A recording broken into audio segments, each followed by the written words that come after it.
विजय और साठे तंत्रा की तरफ देख रहे थे, जैसे उन्हें सुनने में कोई गलतफहमी हुई हो। क्या कहा तुमने? मदन सिंह ने ये पूरी साजिश तुमसे कराई है?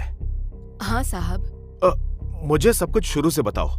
साहब, मैं तो बस एक तांत्रिका हूँ। मदन सिंह ने मुझे इस काम के पैसे दिए थे। उससे मैं 6 महीने पहले वर्धा गांव में मिली थी।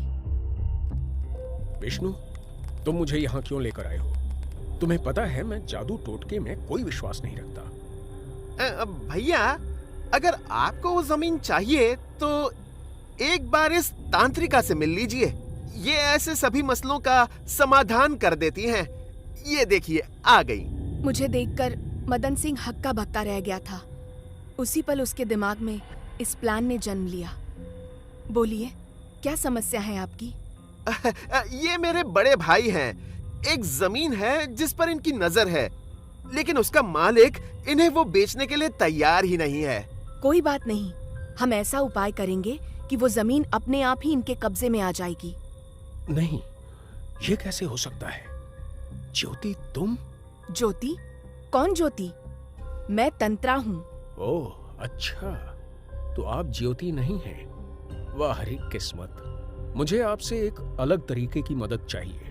पैसों के बारे में सोचकर मुझे लालच आ गया और मैंने उसका प्रस्ताव सुना। काम बहुत सरल था। मदन सिंह के मुताबिक मेरी शक्ल किसी ज्योति नाम की औरत से थोड़ी मिलती थी। ज्योति तब तक मर चुकी थी और मुझे ज्योति बनकर कुछ लोगों को डराना था, जिससे कि वो मदन सिंह की बातें मान जाए। ओह, तो उस रात तुम ही थी जो उस रात हरीलाल के खेत में उस खून के बारे में बताने आई थी? हाँ, वो मैं ही थी। उस रात मैंने और मदन सिंह ने मिलकर हरीलाल को डराने का प्लान बनाया था। सब कुछ प्लान के मुताबिक ही हुआ। जब हरीलाल मुझसे बात कर रहा था, तब मदन सिंह ने धीरे से आकर उसके पानी के घड़े में नींद की दवा मिला दी। पूरी रात वो घोड़े बेचकर सोता रहा।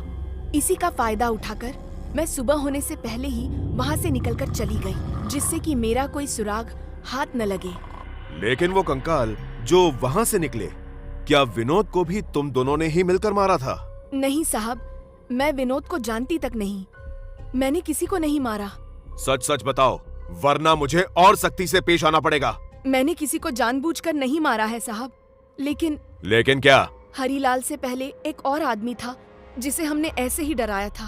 मदन सिंह, तू यहाँ क्यों आया? हट जा मेरी नजरों के सामने से। देखो कीरत, जैसा तुम सोच रहे हो वैसा कुछ नहीं है। तुम मुझे गलत समझ रहे हो दोस्त। तू दोस्त कहलाने के भी लायक नहीं है मदन।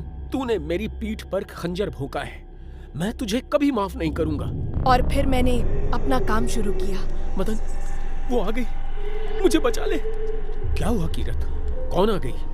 देख, वही औरत जो उस रात मुझे मिली थी, वो मेरा पीछा नहीं छोड़ रही। मुझे बचा ले मदन। कौन सी औरत? मुझे तो यहाँ कोई नहीं दिख रहा है। मुझे छोड़ दो, मुझसे गलती हो गई। उस रात मैं नशे में था, वरना मैं तुम्हारी मदद जरूर करता। तू जिम्मेदार है मेरी मौत का।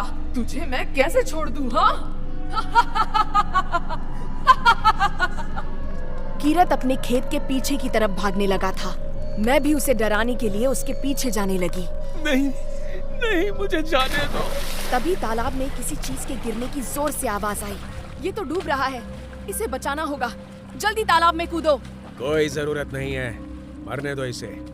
अब मेरे किसी काम का नहीं है। वैसे भी लोगों को यही लगेगा कि नशे में धुत शराबी डूबकर मर गया। ये तुम क्या कर रहे हो? मैं ये होने नहीं दूंगी।